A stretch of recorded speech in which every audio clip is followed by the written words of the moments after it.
Chắc rồi. Ờ, Tuy live ai tua chang ni kapa ka phone ka bên ảo ta làm không? vậy là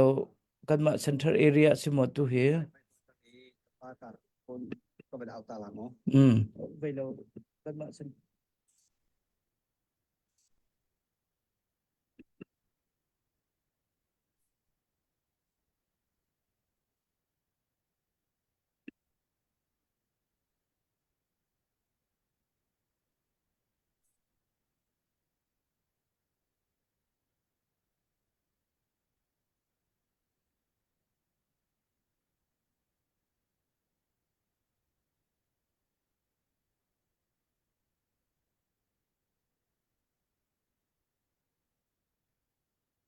Central area chun sero na Facebook na on mà miak. Facebook á sơ cái center area ka computer cái vấn tuột thân nè. Tu ngạ mỏ Tu tu live tu ai platform ma ko le te.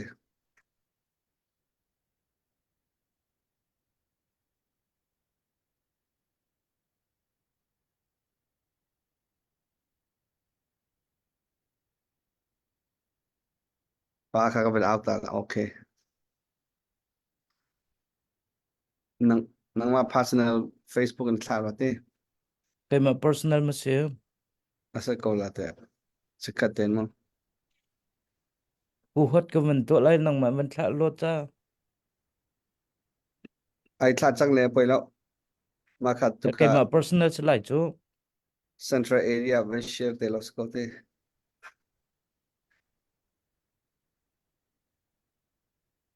Ka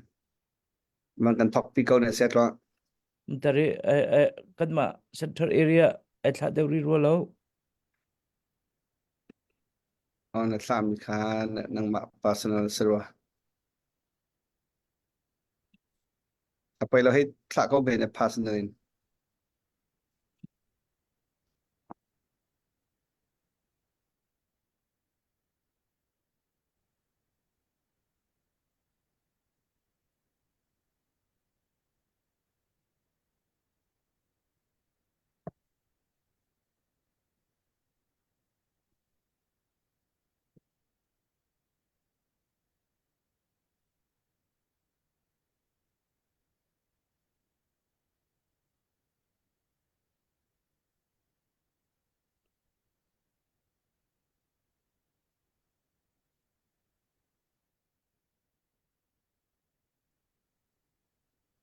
Ờ nang ma be lo na thla le te pai lo set lo. Ừ. I thla ko chang se lo va kan thla pi ko hi kan ka ben share lại.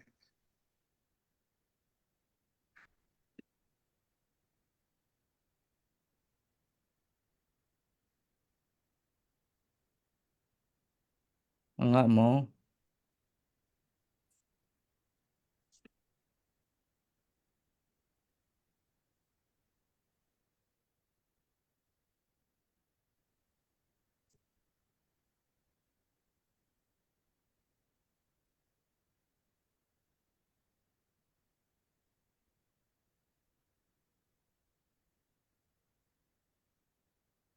ngạ mỏ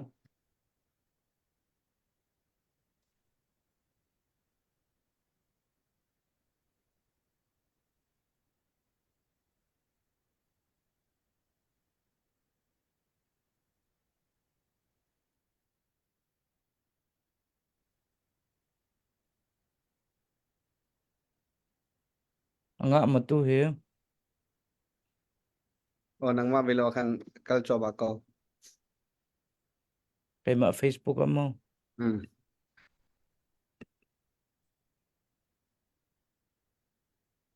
Kha ka ben to chang le van thok ko chak kan ma central area kan ka ben share chang.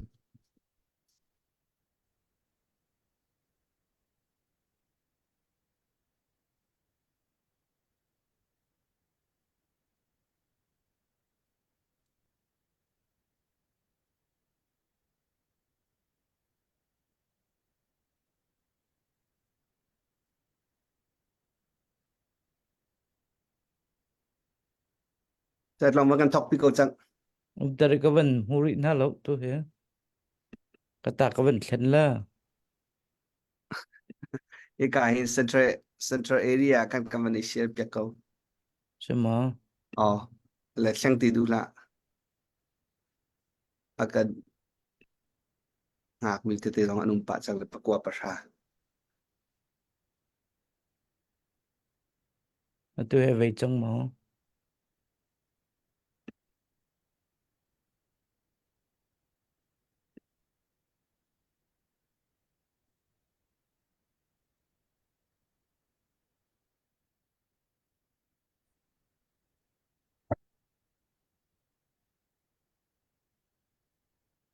Ya. Cái cầm hụt tí trung hello. Ya. กัน Cái cầm hụt tí trung hello. เสียกันหูเป็นเขาสุดเที Ya. Cái cầm hụt tí trung hello. เสียกันหูเป็นเขาสุดเที Ya. Cái cầm hụt tí trung hello. เสียกันหูเป็นเขาสุดเที Ya. Cái cầm hụt tí trung hello. Ulta, เสียกันหูเป็นเขาสุดเที Ya. Cái cầm hụt tí trung hello. ulta, เสียกันหูเป็นเขาสุดเที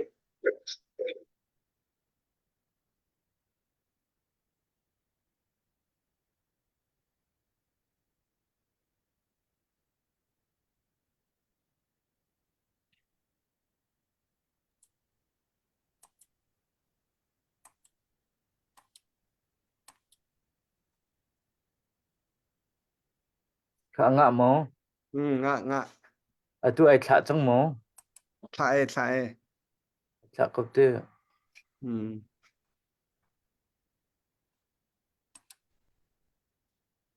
Sẽ xia chung kan thok ni lai mo. อ๋อเสีย Thả xia chun kan van thok kau ni lai tu zan chana. Kan pa chung chung pa Rev.Dr. Chum oi. Senior pastor. Chin Baptist Church. Texas ni akan telpi kan ma Central Area. Thakata Avoi ni Biaruahnak. Kan nei mi akan telpi cha lunglop nak chim chok lo kan nei. Chu cha chun kan van thok nak dinga. Kai mani thak van cham kau lai le. Chu chun kan van thok lai mo. Akan do tu kan biak mi kan boy pa kan Pathian. Nang mani na kan dot vel na kan nei. Central Area CBCUSA jong Thakata Avoi ni Biaruahnak chan tra jong na kan peki. Tu zan chan zonga kan pa semi Rev.Dr. Chum oi jong ni Biaruahnak kan telpi cha kan nelomi. Tu zan kan chan man na ram thok na lai dong tiang. Nang mani kan telpi kau tin kan nun nak se kan chan kan zai jong nu kut chunga buin. Jesuh minin thla kan cham kan biak mi kan Pathian. Amen. amen.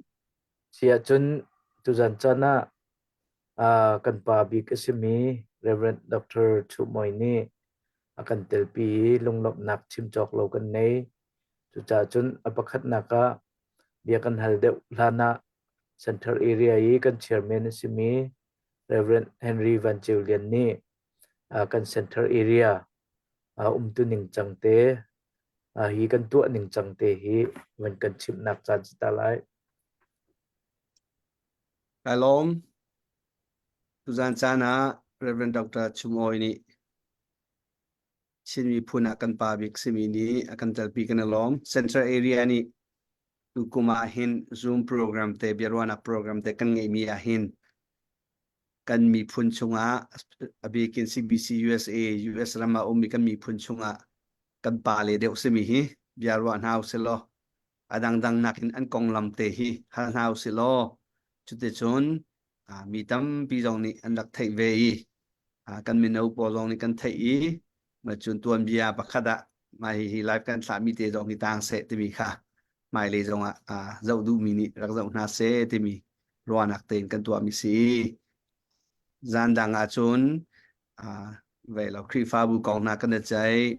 ซูมนักกองนักกันใจสมัครเสลออาการหลักเตะจุดตุกอุปาณาไอตอนนักฮีกันตัวมีสีและไกมาฮีHenry Van Julian kasi Central Area CBCUSA Chairman tuan Joma mi kasi hikahin tuzan akan secretary simi Rev.Dr. John Van Nuntluang ni hin kan program te hi tuzan akan suilai akar laka ke ma zong ni kati chan te hin bihal nak te kan ni hi zangkhai te le lung lom te le nuam te in bia kan ro tin halai akan zau minan za pi te zong akan lom te hikahin van chim ta du kai lom si kan lom tu kan chairman ni center area kan sining te wen kan chim piak la kan lom tu chan chu kan pa simi Rev.Dr. Chum ni ama kong lam te khoi ka da rian ne tuan kum jai zat da rian ne tuan changi pastor tuan na kum jai zat da si khoi ka da ra ke thok asi ang kai nak kong awen kan chim nak cha jita lai Kai rom ngai tu bentuk in central area CBCUSA ni kan pa ni biar kan ro ve se na timi hi kasun loi ngai tuk central area chu America ram chunga CBC ni angen big area athong big area lek pathong nan tam nak big sele kanin upat tuk na atu bentuk in fuanan hal hitihin kampa leni venkan biarkan ruana senan titika Pathian ni kumpiram se kasing ko kavele zomlai atoy nakten kaimatsu tikira tang sri kadi tang sri hin scholarship na philai anti ha kan rakal le scholarship focusung kamutai lo kapu haivung perlama ama sina tang riat tang kua tang ra kumni kumli cha ka chong kumli nuwa high school kadi National Housing Board a chaji kum khat le cheu kutuan ma chun hoidang university an kai ka kum khat katai kum khat nuwa ka pok ve pregun lo ka chong ve hemo te cha ka chonan kalung mui ngai mi chu university hall student umnak hall ta laka ava hall la kan rak ume kalunga tlangtar tak atin khunnak chu mathematics pole ganum ti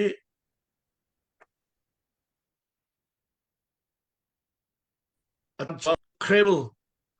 chun chia thu poi ume final ka kai mathematics final year pa tuluk pa he final ka kai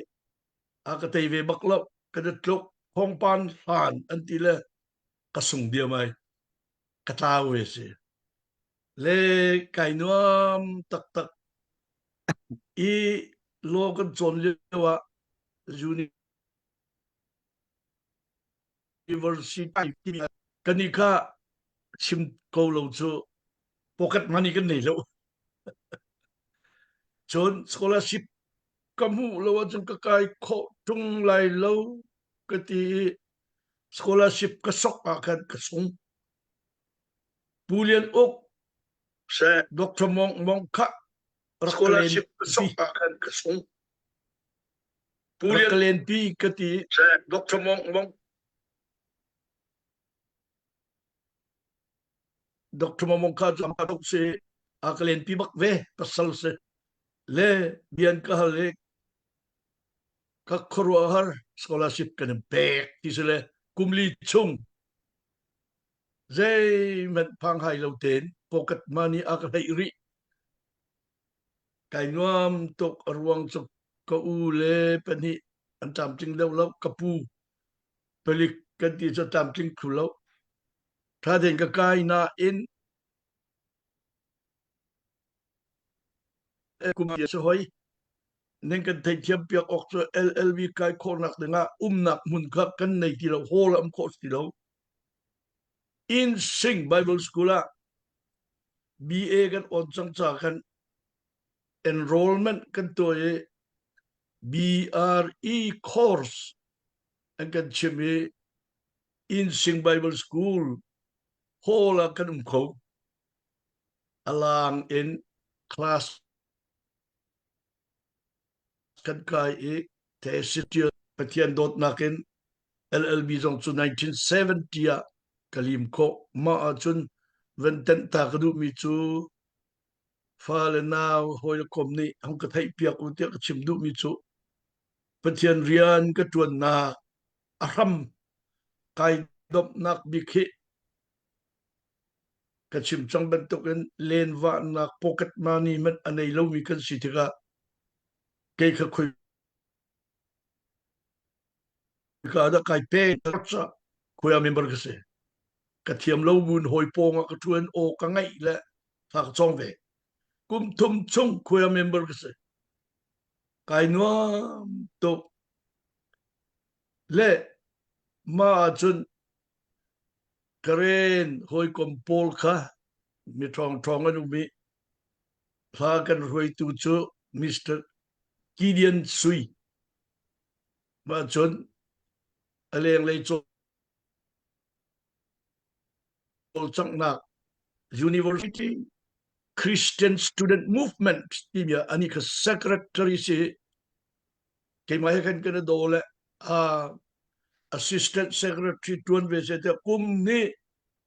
a ka tuan terwe makhaze ruang da ka chim tia chun Pathian ni in o paisa kan rak nei lo mi te na kha Khrihfabu leile siangak chia Christian student chol chak na karak itel kho mi kha mi phun kip he university level in he mo te kan rak chol chang mi kha Pathian ni ta chwa tam tuk apek le ke ma chu kangak chet leo kum ruk kum sri kum riat lewa hen pu thang nin timi ni solfa minung pathum tha te na kan chimi zatsan cha hen tonic solfa zat manasal nan staff notation ka kai zo ve la kai sak ve kalung ai lop nak ngai chu staff notation ka tompal te ka chon kale kho le university a hin kalung ai lop nak bi chu fanau ni nang ka thai pio ka rian kan sok chiu ren kun baga hin ka kro har mi chu Myanmar company interview ra antile mian au mina laka kan apani na kasi kakal ve bak aize oil company cha an room ning an minung an do ning ka pia pol an maya ka thu vele kaning za ning he rian mu zu chim la kam hu ko bak kanum me chawzani kan law officers ka anven tua I ka department kan kan sok mas law officer asok mi minung tampila ka zala som nga kan ong zala som nga laka Pathian nakin parana kasi phong jia training nang kai ha oral cup training kayo ang kan ti takwa kanu phong zero cup training chu hemo tia kan kai kan ral ka ba kan section 1 lang mang kaswe may thal ka zom na ko may Pathian no mark man kasakaw champion team lo ni chu pakat nak team lo mark man dahil lo tuk chun koi kada rian nutuan lai team ya kan lai mi se lai rama sau ra lấy in kulun big merang chanin kota big chút dir na ka anuam big falam kwa kanen pek anti kalung king gerak du bisa aka atar zung van put ding se ko hoi kom dot big mithi pu kap tiel ha kan theng lai nang falam ko cái ti falam ve bak ke ha kha kal fa na na chim ka du mi chu Pathian ne akadot Ning ha kha 1974 in 77 November tiang ko ve chu chunga law officer ka tuan ka zakat a som thum le panga kachan 65% ka ha kha Baptist Church kuya leader ka tuan ma a chun kalung ai lom to ke Zatsen Church ben to ke conduct ka ben tua mi ka an kro har conduct to kan mubal lo zong sa ko tia an ka ti ve hemo ko ya to chun ha kha Baptist Church BYF ka a copy kan hun kara pum chula hi chu ko kaw tok tia BYF chairman ka van tai by law ko soi pi na e aveng ka van chan pi na e BYF ka aken kip kan rak thak chau ve ko ya chu he ta kan sa chu le chu Baptist Church pakat long cho la e ko ya zong chu Pathian ta ka roi ko ka va na chia châu za zung thana chau le in 77 midila narian kanan ban anti o kakrohar namin thut nai pal anti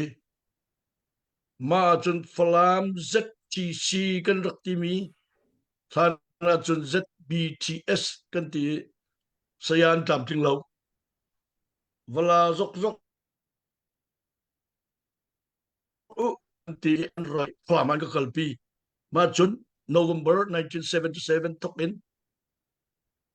rian kalut ve Rev.Dr. Lui Rehekan tuan ane no Rev.Dr. Dausian Tangarai ZBTS timi chu diploma course kan thok ka hen siang akcher heiruk long an se chulak a chun Reverend Tiel Lien na ka aitel ve heiruk ma kan che diploma cham van ong ka kro har mi chu o ya fak pin tha kan cham hau ZBTS timi hi diploma degree timi hi BTH degree ape coding in Zomi Baptist College a min ka but lai kan ti kan but ve bak upane kan hatak pi Zomi BTH chaban kai 1995 1985 achun siangak che som kuole purpose BTH student diploma student ti kan van tang nai sa ka li panga kan van si kan nuam ngai in the low about tuk chang in ting khat te I takro in sak hau sa Sise kutar in kapa hall veilawa vein Philippines yang na kai nak tu khavan chim lo Pathian rin na tuan nak tu kha kavan pe than lai elo ma chun BTH kan van tok chun ke kha ramdanga cha chong an kati Philippines yang kakai Filipina chun Master of Divinity Ilo City Central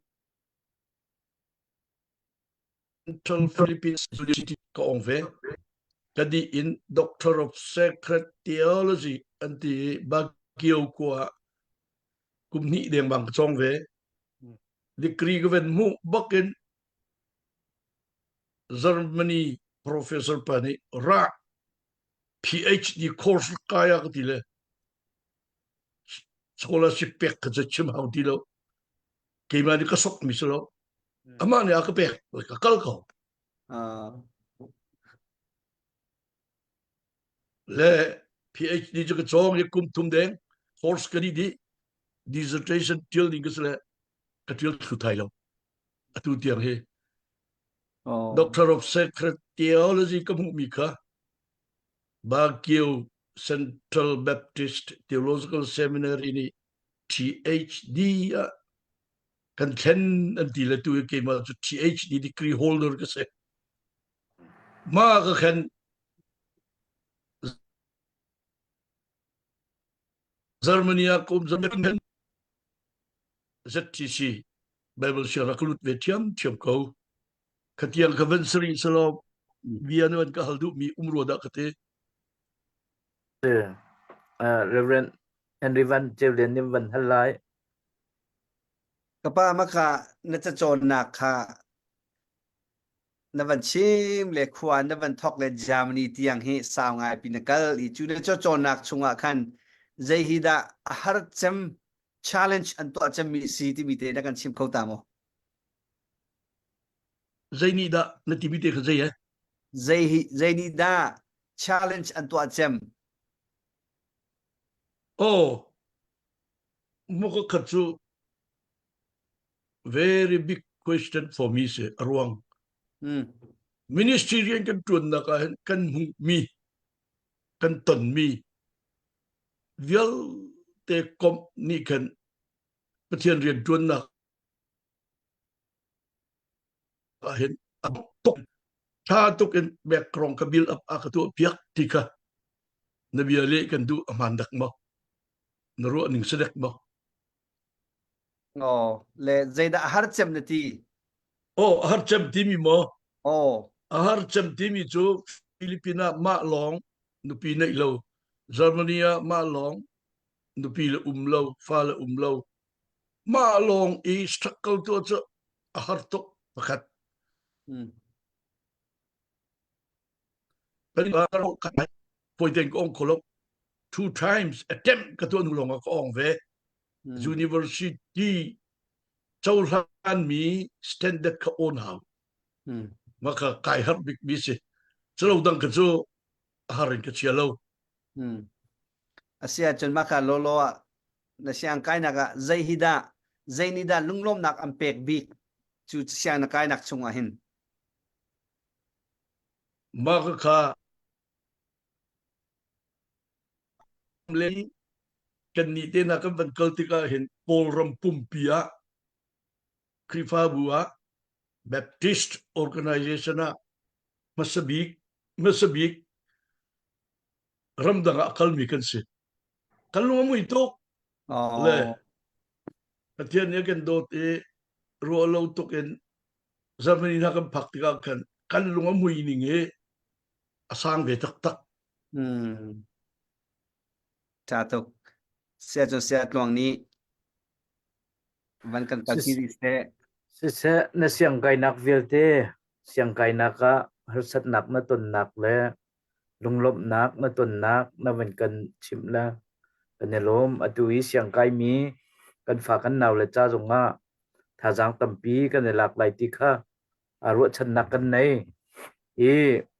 siang na van di in Pathian rian na van lua hin khoi ka da na lu masa zai ban tu kan da Pathian rian tuan nai ot chun Pathian rian na tuan na ka hin te kum zai zat da Pathian rian na tuan chang timi bantuk Pathian rian na tuan na ka hin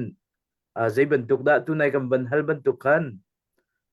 harsat nak na ton nak mo chun lunglop nak na ton nak kha ban kan chimri lo ti te kha kam ban hal ta kalom le bihal nak ni ka tu sa kailo tuk insan ka tiel le karian tu nakha tik kum kum le azate fon atun kum somal kum nga ting den le ani thavan zuat somal kum li hi wow Pathian riana kai pek nak ase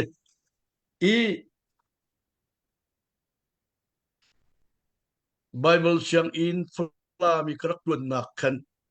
siang kakai karak tuan lay tua chun zaitinda kila timi ka fanawi na o kudu ZBC timi ka GS chu 1990 90 91 92 chun Rev.Dr. du ENM tai du ka Reverend in kan kual abik in ampani ni an roi na ZBC Constitution kan rem anti ZBC kilo ZBCM Zomi Baptist Convention of Myanmar in an suai kado ka chim no du bik mi na chu ZBCP ka zai ruang da falam le ha kha falam le tidim an buai ti achun 1983 irak thok mi CCOC palai a group ikal nak a bia le la ko le sak zin chi mo kan CCOC kan ha kha hol ha ka bia ha kha ni kan arun tuk na tidim le falam ka achet in a jallo mo cha chan lunga je da ZBC ka tending tidim area pelet wa falam min dat le kan pelet haka matupi ti tiang in ZBC constitution an suai an ong min bak lo ZBC koi ni lai tin Rev.Dr. dung ju second term lut ding sang nan bui tar tok haka than tlang pau ni chum oi floor kan kai tar lai amhu GS amhu chu tharuk chunga meeting au lai chu meeting au mia chun discussion kan to lai ZBC ram chung upa fiel te ni toy ji koi ji kan chai ni Falam ni chung toy ji koi ji kan chai vote thak ase vote thak mia chun me som li le me nga ni toy ji me som li le me li ni koi ji vote an thak me pakhat ten tharau thiang lim vote in ZBC ju koi lo te in atu tiang ni na ZBC mi phun kul phun nga kan ton nak mun chu nung long te par ban to na par Pathian ni se kyuk inda GS kan ban hui kan ban tuan mi lung tin alak lo mi vil te kha hemo te tha kan cham Germany in pop na kalit paisa rai kan ban de tenna moto ka alunin athar kan ban cho Pathian rian kan tuan na ka hemo te mi lung tin ka athang chau ma chu Pathian ni san tai lo ta chuan kan pek nak alang tukrin ren chu cha chun ma kan ZBC rian 20 mi chu mi phun le mi phun real nak bakse ma kan ral ring ten le Rev.Dr. dum jong ni kan alung ka du sa ter van thum le yidim le roi tu second term election changa chun tam khat na chum oi ni GSM tu tan tidim chan tidim mo vote na ka pek lo chun kan chuak anti bakwe second drama kan an van chu ve vote baka chun la ko thang lo kan taina an tin har tok ton jang miu ne mi phun sukte ti mi tom te long ke Baptist ton jang an tlang zo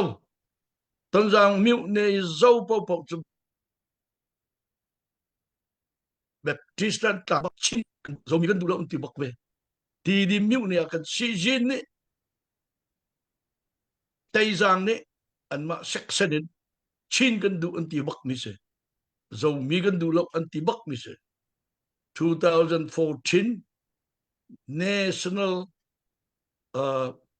Luuzi Real Liu Makan Anichu Chin Antibak Maka Kafana ni Tidim kan titikahin Tanzania pom de onse an su Chin du Tidim peng I Season le tay zang pa pau chu mi tam de pichu Chin andu Zomi du mi tom de onse Maka ka fiang ten tay peng u tika hemo tika chim peng achang chok po ka chim aruang tidim kan tile anza teki Tanzang zong tidim myung ne zong si jin zong tay zang zong zong zong tidim kan tidi na chu aman lo nó vẫn chim mi cái ani phăng pom vẫn chu tắt chen ta du lại ka ZBC nên chuột na tu này nó vẫn chim là thì điểm chin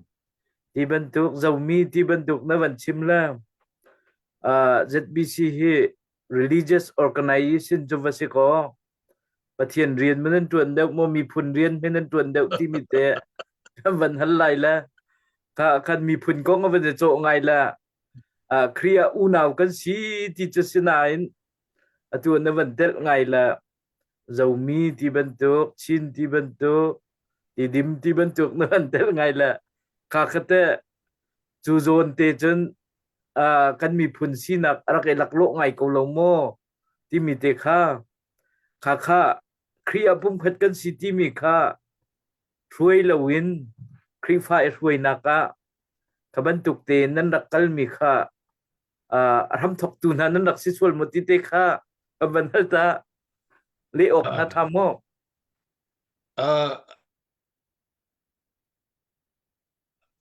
ram thok tu nan sual mo ti mi te kha chura aling le asle do Pathian ni kan akan umpi cha kan zate kan one body in Christ akan kan tang pe ko chu le atuk tak te ki ka chim dia jan asaw tuk ro lai tu he ve si chu ko da Rev.Dr. Van Beek le Reverend Sang Oi Reverend Re Kiêu Zong ai tel ti ben tuk se 1975 a rezua a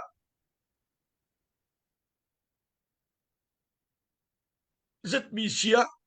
biak nak lain Zomi kan tipeng le châu za lên Chin state kan se fon trong chinmin kan du tuk tia 1975 Chin Literature Society an dir bak ho le chu an kalpi bak ve dan pe tai World Association for Christian Communication an pe tai bom nak an hal phai sara an tuan ko ma kan falani biar kan chinmi ti dim Falam kong kan chimma hen mi phun kong long te kha nan trai ro te nan kan ro men lai a chung chun do zaitin da thil ti mi te kha lang tar ka du chu ma chu 1988 Reverend Ramang Chana TABCCS Chana CLS te kan palan timi kha CCL Christian Literature Society le 1991-92 chun Reverend Ngun Oi chu CCLS chairman si Reverend Ngun Oi le Reverend Dr. Manghup le Reverend Dr. Van Beek Shuai nak in ZBC in Chin Baptist Convention chu aka ko se ti mi politik ngan tak chu do a chuak chu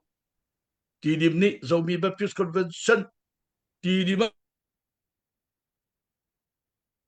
antibak ve chu an Falam chu abikin Reverend til dum le thang lai tlang pol an tuai le Falama chi ZBC chu ko lai ti anti ve chu pathumi ai tending ko boy pa ni akan kop mi vote pakhat ten ni tianga kanol than lai chinmi phun kip chinmi phun kulanga kom chu CBC Falam maka abigin kilo simno kadu na chu ruang kan fian lo mi a har tuk mi Pathian ni pe kan mi phun he กันป่าเลยลำรักรวยกูนายที่ดินก็ดอลังเตอร์กระดูมิสิโซมันก็ Tha เส tok ล wa อ่า ai na chimia pakhat te van fianter อ๋อ de kan du mi te umi voi ni อ๋อ shrong nol mi kha mi phun pakul le panga kan na ti mi kha chin mi phun chu unaw kan si pakhat long kan salo mo mi phun pakul le panga ti amona kan ten mo si namu dan da si ti mi te kha ma kan chimbe lo thanga วอลรัมตุนเบียเทียลตุนี่เห็นเช่นมีพุ่นชูอันฮอลเล่อันเอเรียเล่นตุนเห็นสองมาแล้วปทุมเช่นมีพุ่นอันมันกันทีแล้วฮอลรวงกัน ZBC ที่มีชิน Baptist Convention จนพุ่งามุนขัดเตียชิน Baptist Convention กันเสมาขัดเตียกันหลังแต่กันดูจูและไอ้ดังตกมีจู CBCUSA จูพุ่นนี่ลงกันจ้าพลัมลาคาลงadang pekan makna teloksu macana kahal mi ruanga CBCUSA tluk i mi punca rian atlot mi he CBCUSA long se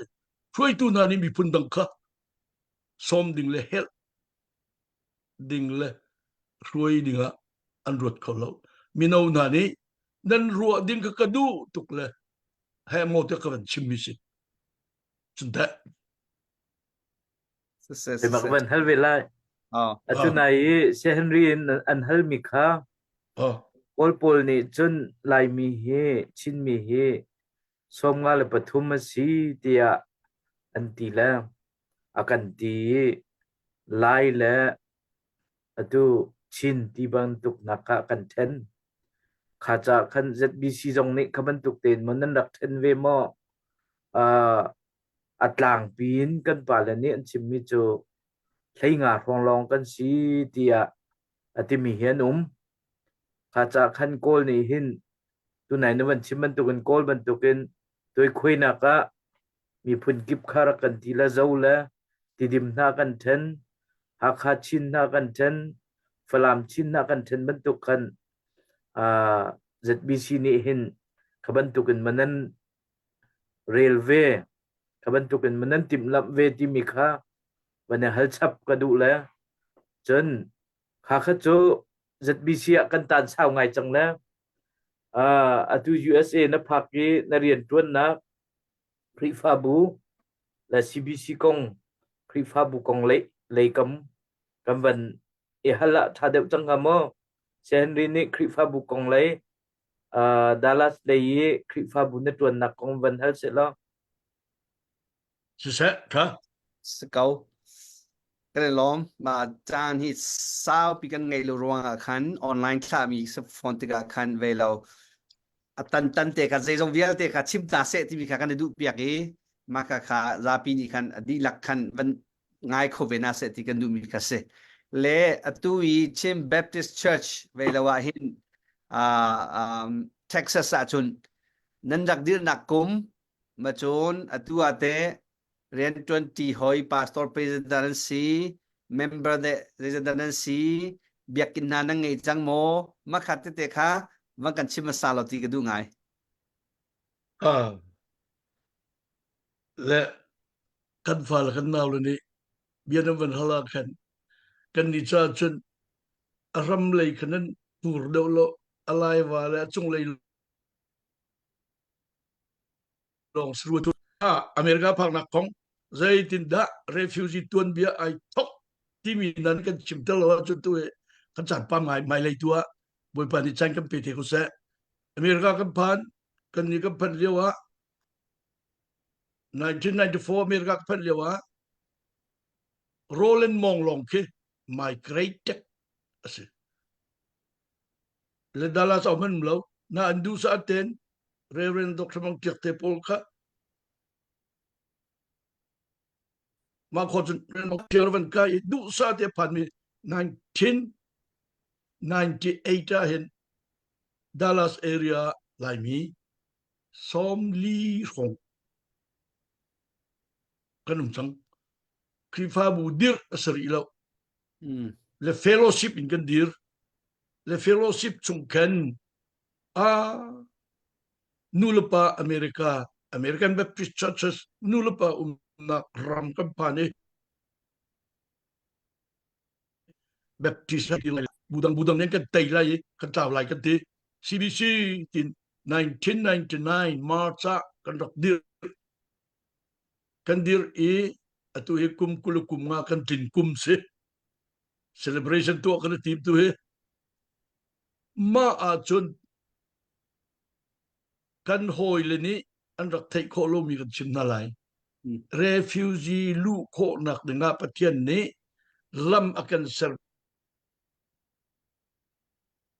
piaki chawza sin na legislature of Texas ta de kan chimi chawza pini refugee chin akan chawlan nu chin human rights organization ni ta de re tu no chin kan tam tuk lai timi kha kan hu chia ma te ka Khrihfabu kan dir mi te kha mi kan tam deu deu pastor rak tuan changmi kan pastor tuan kan du chau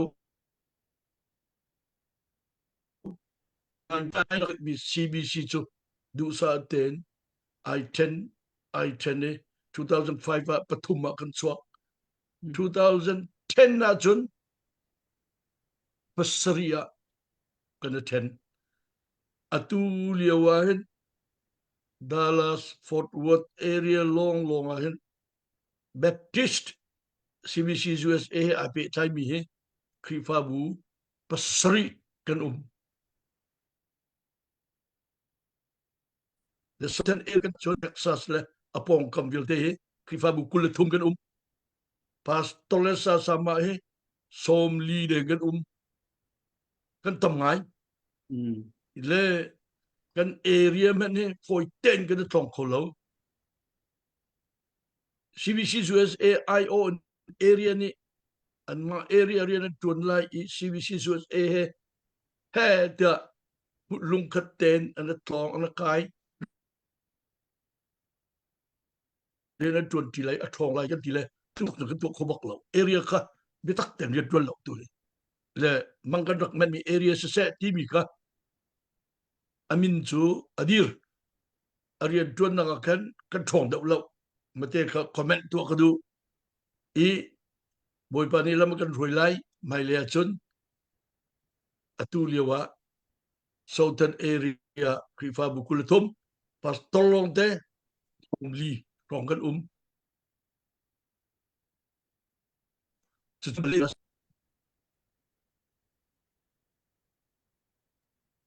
Pachato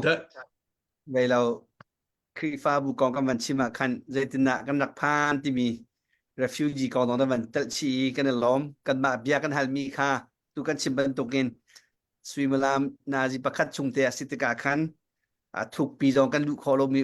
mà chôn cái mà CBCUSA rampi cha khăn Khrihfabu con hay bệ lại xin mà khăn mà khá lấy dòng cái kalpi mi te le bắt te cái vấn hal vi lại CBCUSA con hi na bia chim pa hi na van chim lang mangi vậy là CBCUSAP hi về na van chuan ning le sitar na dung mi te kha minute pan hi rong na kan chim khâu la mo CBCUSA iser te se mai le te se lo chang ha na te mi na sanung kha pi Chin Baptist Convention tin by logan rak soi le kek chik an ro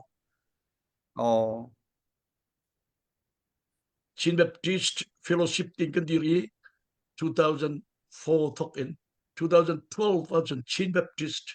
Churches USA te min kan ten full time in rian van tuan si atua kei CBCUSA Pathian ni chu apek athong ko na in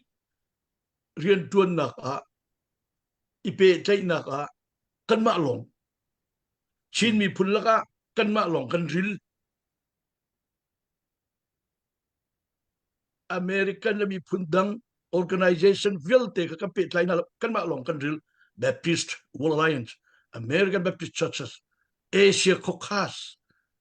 Asia Pacific Baptist Conference kan pe thai na lo kai che tok tu he an convention na kalveding ipai ding he tia ji cha American Baptist Church ni CBCUSA chu asok tha tok na kan ma kan pe lo kan pe chun an ma ni ji dan kan tilai na ma ni rian tuanu chu director tuanu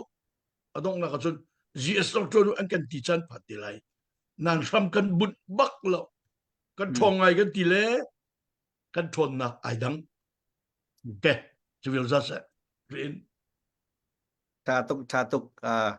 sadu tha lavan chimi kha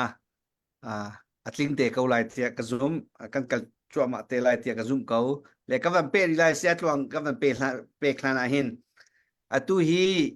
Pathian rian na tuan na kum som nga le kum nga zong chu da van tling chang lai na kum te kum zeda na si chang tu kum he kum som riat ka tin kum se asia chun kum som riat na tling chang ma chun na tuan mi na chon mi na in chung khu khar vial te atam ngai chang ni biography nang ma kong lam te atu na dam liu te na tial chang mo tial nai tim mo asalaw le pakha khat na fiel nai tim mo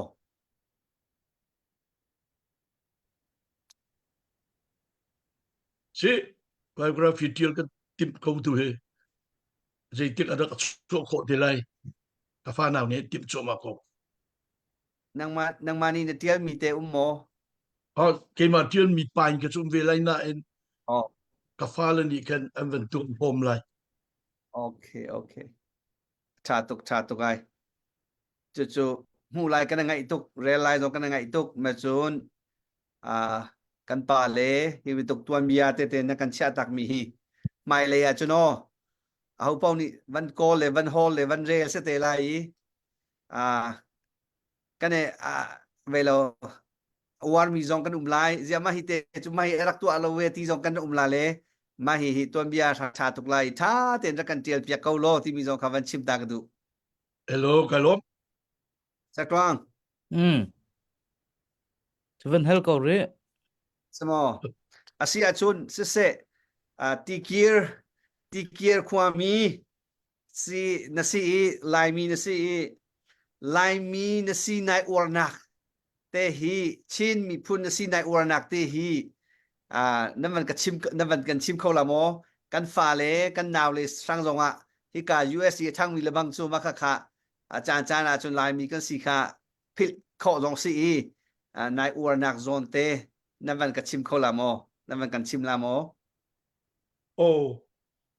chin mi phun tin mi phun dang lak a zai re lo kan se kan bia Pathian kham nak thong thu bia ni ven kan tun mary chin mi phun chu kham nak thong thu bia anung mi kan se ma a chon ke ma zong kai nuam to kan mi phun zong kan van tha tuk ti kha ven lam tar ka du kham nak thong thu bia ruanga zai pau ni na chun vulei chung hun ki ba kan pan kau ruang kham nak thong thu bia ka khem mi asia Pathian ni tla kan pe tu vil sin sri sa nai ornak te kha nai wan pi nak kan mi phun dai wan pi nak te kha zai da sang ha oh kai ur pinak chu Khrihfabu tu kan sinak kha kan sual kan pal bu pin Pathian ni tla chu apek ti mi kha abik in chim gadu okay ai lom tuk asia chun ika hin ka van pe ri lai kan ma chen mi phun tuan bia hi tam pin rail ding le thai ding hi lo kan ti lai chu le chu ti ga hin zai hida mai le ya hin mino na ni hin kan fa le kan naw le na ni hin kan mi phun kong he pe lai zai tuk pol hida rak rail na se rak tiel na se rak thai na se ti na sadu tha mi mo kan tuan bia hi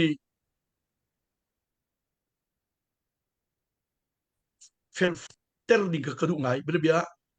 kan lo ram cheu kong abthi kan thai lo chu abthi te ten chinmi chaman tuk chem chemin unu la ong sanik kalemiu area chu chin rama chias ko se anti lewa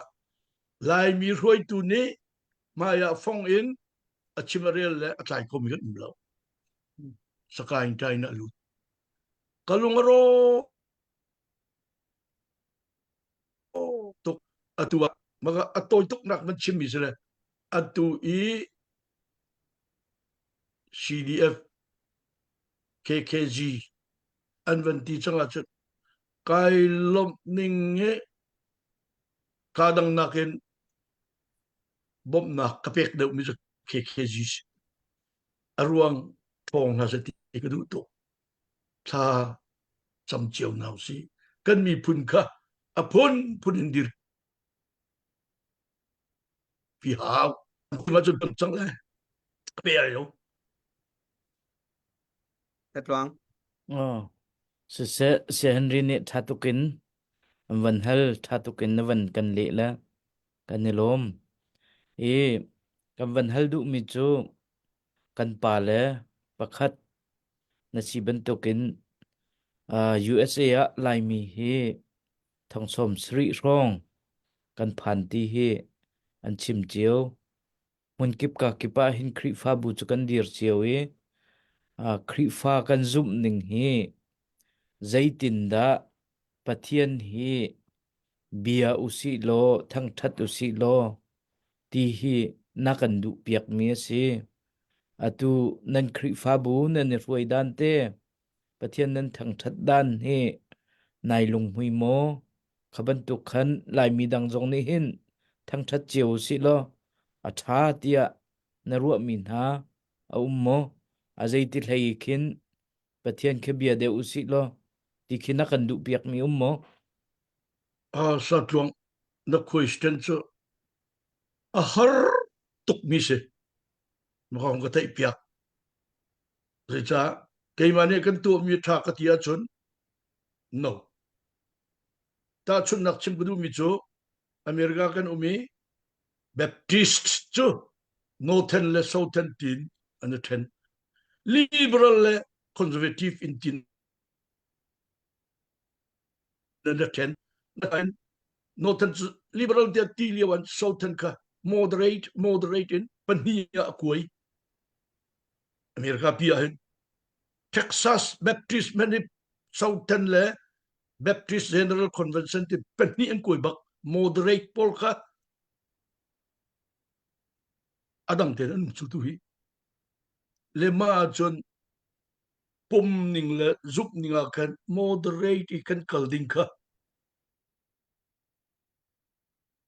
ka chak tok ka pen now city ka du conservative ka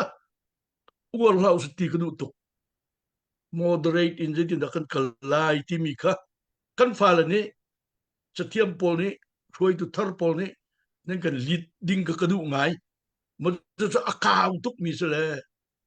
chim ok thalo mi si ka thai thiam pia ko moderate in the kan na lai mo cha ko moderate na van timi te cho lai hol in azai te khida na van chimdu mi te ke se we are Southern Baptist in Atlanta Baptist Federation ke Zoom ampun so Southern Baptist P ke do kan ni chu CBF kan si anti so Cooperative Baptist Fellowship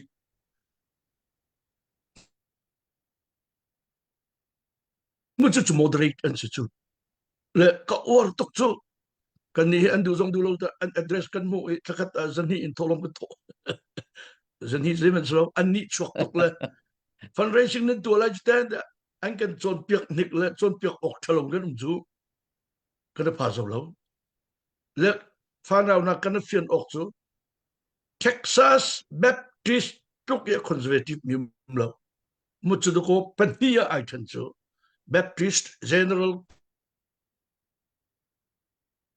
Convention anti adang ten zone nei Southern Baptist Convention ka adang ten zone nei ve chu cha chun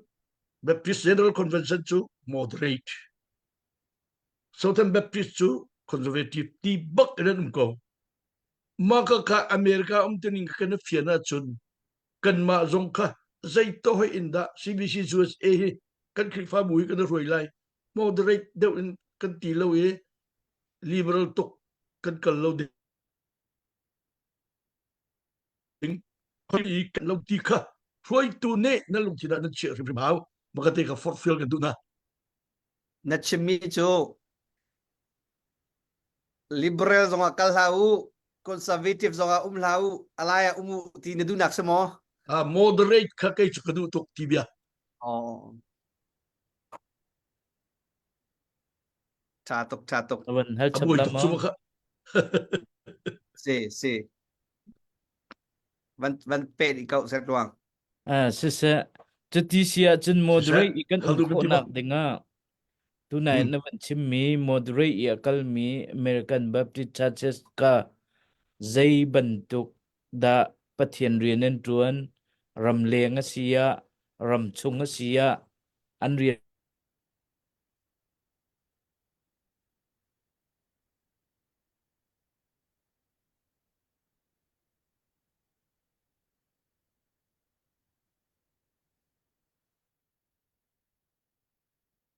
alai char no opit tu thei ti lo zemen ka thei ti lo alai char pit oh set luang le kha pit wa oh ke set di ko chok oh nang malaki ma kha van ti phatu selote oh kan min no le hi zaida sadu tha na tha piak mi au mo kha US sa chuak thak mi kan min no le hi hete hin sete se ti mi na sadu tha mi au mo bia cha du mi maka ka ko har tok mi si chok do tu e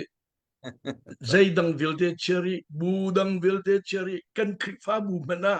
mi tom te kan se mi no he som thum anting lo mo zu tin da ti mun an nei lai ti mi ka ya bia kan tin dan rak du lai khoya sak tin dan du lai ti mi kan lem na na ka kan re thei ai chu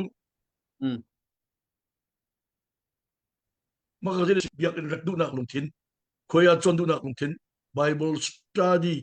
lung lom te an kai ti mi ka kan ni lung hui bik mi se le maka zai din da kau da kan tu lai Sunday school mana kan senior pol zai tin junior pol zai tin hemo tia kan na chit throi ding ka abe pi tuk tia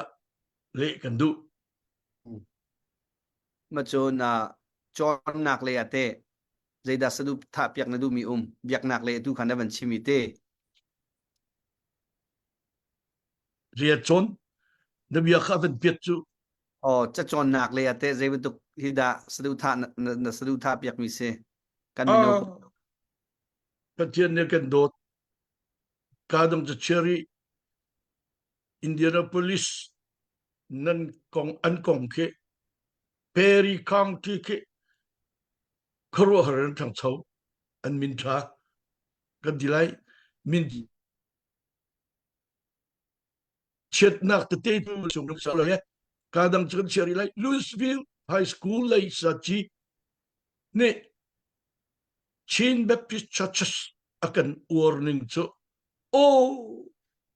Khrihfabu le Pastor Paul ni nan fale tha te nan khur na cha chan thiam ngai akan ti chu kum tin te puai atu apiak na la kum lei ni tu chang kak khoro har moju chu mirang laka silong chimi ani tu kuma tang ra ong a ve se a great tangai top 10 ase top 8 ase top 5 ase until di chu puai an tu chu kan fala kan lam chu nakum nala bang chu kan fala te ni kan we are the world timika an sa the sa ko chu ngak chit e ti te ni kan we are the world kan sa ko maka sa chi pa sak tam na chu kai lo tuk an lam he te thong kan that Louisville tuk ikan nom chum lo do ko do tu hi makate ka Asia chun phundanga ka van kal tari lai kum som nga le kum nga chung pathian rian na tuan chulong suri lo in chung khur khan na diri panu fa pa na ngei zai tlukin da in chung khur khar hi abia pi timi kong te hi na van kan chim khong ha mo na o ka adok nak le ka chok ti lo chu in chung khur in chung khar khor khan abia pi dan ni ni chana hin kanu he kanu chung chung nu ni ni chan tiang upa pi tiang heti hin na chi thrui i nan dan hi midang tam pi zong ni hin hi ka hin na se ti mi family kong te hi lo pa te abya pi na kong te ra kan chim lo kan du makado kan fala ni question nan tu hen angan to akaw to pati tom direct ipit ok harto toy penet ten le gadu mi chu oh san kan tai lo win nupi tha te nei I fa te nei ko I family dir khosak timi ka chu abi in kan tai ve mi se le ma kan pathian ni fanu fa pa te kan pe nupi van ngei ve Pathian van ngei ve tha tin kan khur omna khat luk I anom yum lo atu le banga chun kan fala ni anung cha mo ro pakhat kha imong ko anti ke ma ka mo ro pakhat ha imong ko pan ni mo ro ka chok yak bak chu kan fala ni an philosophy chu kan nul kan pa anti ni ka ta min ha kha hawlo an nun lewa do na si timi philosophy an nei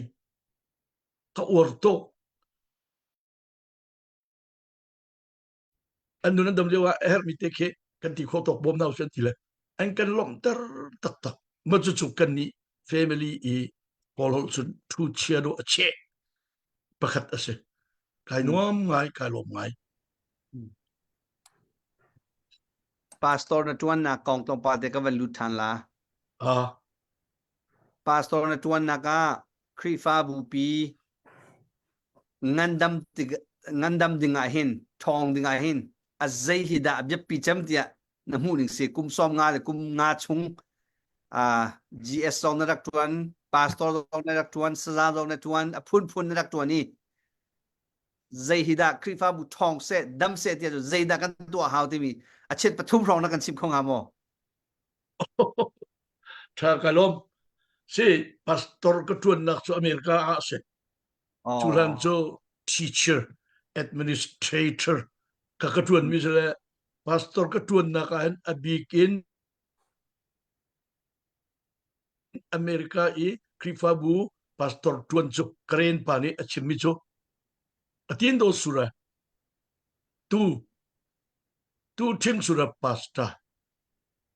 atu ning de sia chon tu ma ting bene chia ting ne ya re chi so Amerika pak nuim mun kipi rami khua kipi rami pom ning le dir mun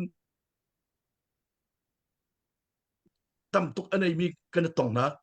ma a hen na ka hal mi akan zaitin da tha se ti na roi ti mi chun pakat na ka ngai thiam amu thiam de lo te angal de lo te ngai thiam mi roi ka abi pitok penina interpersonal relationship anti ngrang pakat kan pe tlai na khe dia interpersonal relationship build up to ka rian ngan bi penina patum na ka chun zaitin da kan Khrihfabu zarpeni tha ten ai pu mi kan tam lai zaitin da andu mi thlamo chon piak nak mo crusade mo zaipok mo he te tu usi ti mi kha he te kan chol chang mi kha por kha libutan lang ta du chilom se tlong atu nai kha na van off road ka ti holding me na van pe ta la mo มันฮัลก็ก็ connection ก็ทารุละ tu kha Okay. kam van chot nak ka Ya se tu fam kan la hal tala. Lompal ko te van hal ko ri zoom nak le at lompal te kapai van hal taning. Pastor si Pathian timi khatsu azum tia kan kerwa le mai la. America US ta chungan thai ban token zoom nak kha phun khawi le pakhat ga hal gadu mi kapa Bible cha hi je tin dan mu ning se.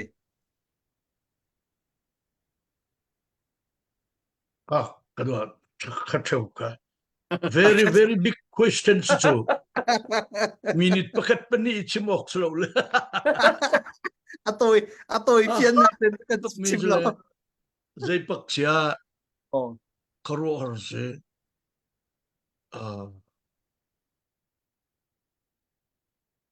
budang kadang biak nak kong kan chim chi la lo Khrihfa zup nak a Pathian ni Bible cha kan pe timi ke chupa ni atial la thiam ngai ti ke silon te azup nak aphuan mi bak song loi tuk ti Pathian ko timi mo Pathian ni kan roi timi mo tharau ni hitin si Jesuh Khrih ni hitin akan kam timi tuan bi ya Bible tiang asun loi ni kai chu ngerang hol chim haula respect tapek tu i chu za chun budang kong biak nak dang kong kan chima chun soi ding ga sele athalu tu le Khrihfa zup nak kan rak dir men mi he kalung mui tu ti ka le kan du chalo dang kan chim ria lu dai Okay. Kum som riat chunga Pathian rian nak tuan amo chauza rian nak tuan amo night shir nak te mahi hi to attending second chance se lo mahi zone hi chu hiti deu karak tuang ha ti mi night shir nak te rakumbal mo. ka ba wa he chima hen azum zong nu zuma la law officer kum tum le chewa kan law office ka tuan mi hi 35%. Haka Baptist Church minole koya ka roi mi hi ka le mi typing kan tu cycloster kan le 3 volumes kum tum le chewa cha ka chu mi koya kan zak mi chut tuk I kalung hui mi umlo le ma cha chun atuna I na ka hal mi ka Pathian ni hin nang ma kha ke ma kha zai tinda zai zon te da riana ka fiel ti mi he mo te kana pek mi te ka khatok I asong loi mi anuam mi umlo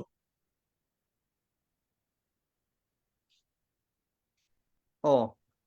ka ban hal du mi ka asung lo mi na ban chim le tha tok ve lo night shir mi mo ti mi kha se regret na ngei mi mo nai pa rem na du mi na mo ka ti bia se regret nei mi ti chu bin bia logan ong e rian along mi kan sok ve tha de kan tuan ko kan ti lai chu le Pathian ni akan ko au na ke kro se ta na min thut nai pal ti rian ban ter ti mi ka kai lom tuk tuan kai lom tuk le tu e arian ka tuan na chim hau lo ten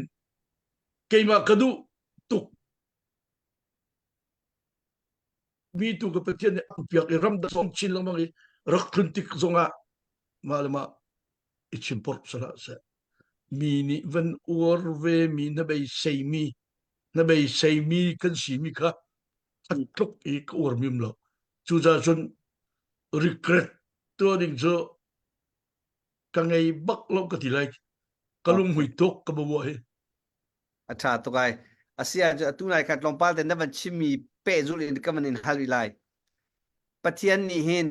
Pathian rian tuan dinga tu nai na ban chim mi aka ko ve ko na ti mi kha zaitik chan zaitik kum hrong ada na ban fian tuan dok na biya ka avang pitle Oh, Pathian ni aka ko au kau timi kong na ka hal sama oh, si, zaitika da nai fian, zaitik liwa da, vậy là con tila chú, mà hi chú, Pathian ni cái tuần những sự cầu thì nai fian nak, sông phiệt chết là chết con tila chú. in sing Bible siyang kan kayo BRE course kan di laya hen karen koi pa hal so Malo mo le jump in akati coin hu do song ma bo ka ti so be akati so pian kinga kamia ku o jega dilai totorot ke Oh, totorot in ban outline oh, nang ma te pe na pe au so akati so oh, e aka o ajun timika atak takachun fiang lo misi le tian ko au nak timika ja zakki serian long rase te au mi tuk e sung lo mi lo cho kan kalve zakat kan peve Rev.Dr. Lui Rev.Dr. Dausian tang kan patum kan tuai mi tuan dia he do ke ma kam huni ngajan atai tai ka tu he kan fala ni an zun bak Falam Bible siang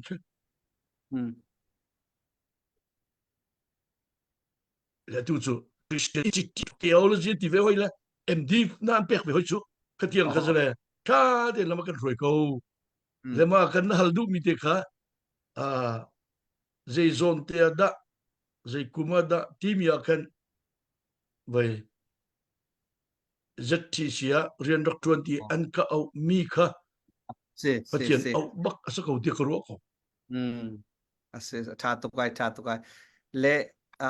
sẽ lo cái vấn hai làm một bậc tên, Van Helko. tua hin kan mi phun ni đâu thân nạc, chung à cho alu chua mà mi kan si, mai còn vẫn chim à cho sao, pi vẫn chim đừng sẽ tui bia cái này mi, na gì bậc le ti rong sinh sang e, mai đâu thân nạc pi nó vẫn chuột Ning kha, tlom pal tên minute pathum rong, vẫn cần chim ta lo, vẫn cần chạy ta lo. Đâu thân nạc còn cái bệ lại nó sẽ đủ thả tê, mu nó đủ mi tê, thả rằng bệ nó đủ mi tê kha. Vẫn cần chim ta lo. 1947 1948 koram lut let zero e chinmi pun Chin Special Division an rak kan timi tluk e afak mim lo Chin State en kan ti e lai mi la ka kan ral boy si jin ral boy pol an kan uk peng ka tuk e katin afak mim lo socialista le on san su chi ne ramdot nagalavan kai ve tika kan lunga thau tuk ni na anan kan ting in tolani mo khozingo mi phundang cha cheri karen te na thon ning la kachin te na an thon ning e rakhai te na chin du sa ten do kan thon kan tim long do sio tu e lo ka sele atu tiang rian an tuan ning chu lunga mui tok tai na Pathian ne akan pek ko lai an lung thul na la se ma CNA kong ke thay mi pok chim ka kan ni cha chun la sa an tuan mi ka Pathian ne ta chu pe ko se ti tu ka chim ka du mi se Le tua đâu thân nạc ra đâu chua mà mi kan nào le kan pha le nung le tha giang, vẫn cần pek piek ta lo cái đuôi, minute bậc bắt ni tên.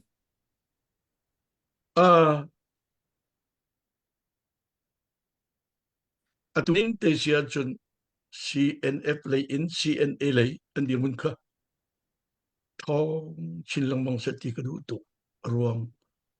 zaitin da thon lai CBCUSA ramdang apan mi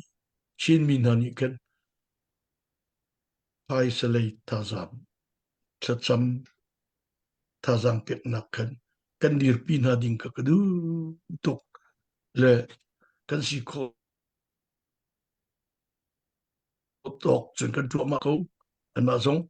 tazang Allah chilang mang CDF zong ka CNF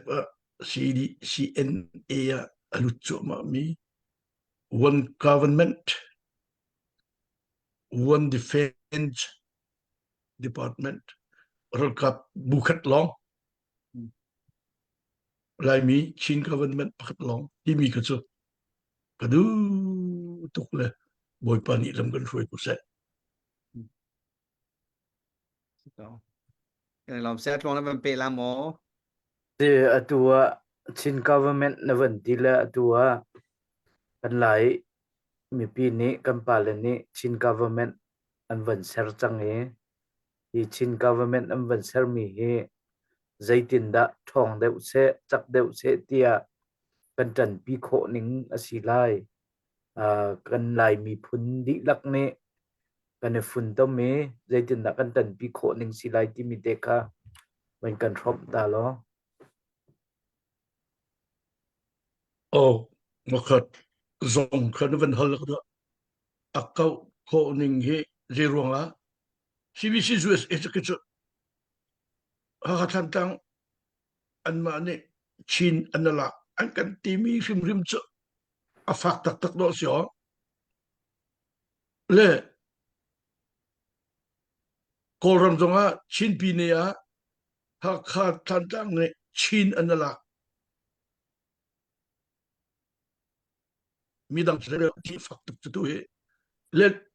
zede se noven halmia kan CBCUSA amen he isam in mi pun tlingin Falam CBC bentukin CBCUSA he university ka number 1 number 2 atuahin aleng leyin yak nak silawin chinmi pun kip iton nak organization ti kadu tuk achangmi anum pa chutuhi lena mazong le nan nga tung veula aja hi chinmi pun kana fun tom nak he abe pi to kuta CBCUSA chu ama line ten kal kausala atak tak chinmi pun tom nak tak tak so kan tuan nai sai ri lo hit te jadi na kan tu lai roi tu kan nai mo ro nak e cheu i kan kal ding ka fa le naw nan chung a rian ngan tuk a ti ka sia chun mut no atu CBCUSA na van chimcha CBCUSA a hin na van ti mi chu hakhat thlan tlang long kan si na ti CBCUSA he van thong deuh si lo thong tak takin van kal khâu si lo atu chinai ti ve mi ni hin akan fon du nga mo zaitin da kan fon tom kho lai hi khwa tua ku silote chu ni chun CBCUSA hi that hem nak anei nga lo mo atu nai na van ti mi a khan CBCUSA ni hin atuan mi tlom tuk na ti atu CBCUSA ni atuan mi a hin thong tak takin kalang mangu selo kan u kan naw si mi kan heti ko la chu ti di ma si zonga thang lai lai tlang mi si zonga Falam si zonga am van ne phot khâu lai tien zum ma am van ne phot khâu lai lo ti dan zum mi se tu hi a chol chang min umpa chin Baptist churches USA ka ka tlang long anga ti lo Baptist timi ka a hau pau zo tung zo pei kan za ten min dat kan pelet wa kan za ten CBCUSA thong tak tak solo hit pihin avan rem ut mat lai timi ki aslem lo chunak cha chun CBCUSA kan tha jang sam uslo kan tha jang va ter uslo kan u naw pol kha som naw uslo meeting tu ko si an ro nak chim ve na se pakat da fun tom naw si pakat mazu Baptist budang velte tam thon ri tu chin mi pun budang tam ning cho chin Christian council bo ko tu ta sa mu chu pi chu atang ri ปฐุมนักอเลงเลยอิน social politics in อเลงเลยบักอินอดีรมีชินมีพุนกิบอิตันนักมาจุดเด็ดCBCUSAทองสลนตีมีเด็กอะอัทนนักโซนเตจิเดสิฮิตลูกเอเวปีมีชินมีพุนต้มนักอเลงเลยโจลจักนักอะ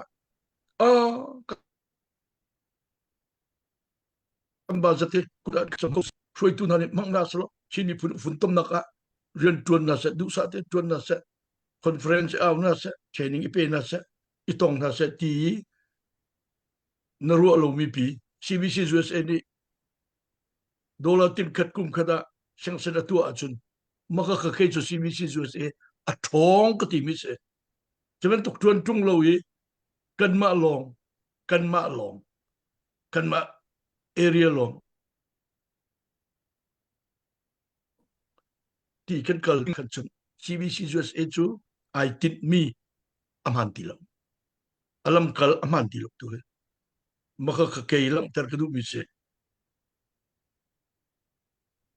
satu kepa maka mi tampi zong ni anak zau te lai atuzan angai mi zong ni kan man thai lai na selu tha te chung te ko lai atunai zong na chimban to ki mi an to choma mi anum ko na ti chu ban tok thin long kan mi phundi lak phun tom nak ti mi hi angai mi boy pa ni avan chwa pi te ko lai ti mi ka zum ma chu CBCUSA zong ni thong pa ka thai ni nga chun atunai na chimi zau tung lai se chun matu pi lai se he ti akan atui EO shwai na kan bia an ruat choma na bia an ruat choma TV thong te long umi atu na chimi te hi mul sam te na van tling choma lai ti jong he ruana ka ngei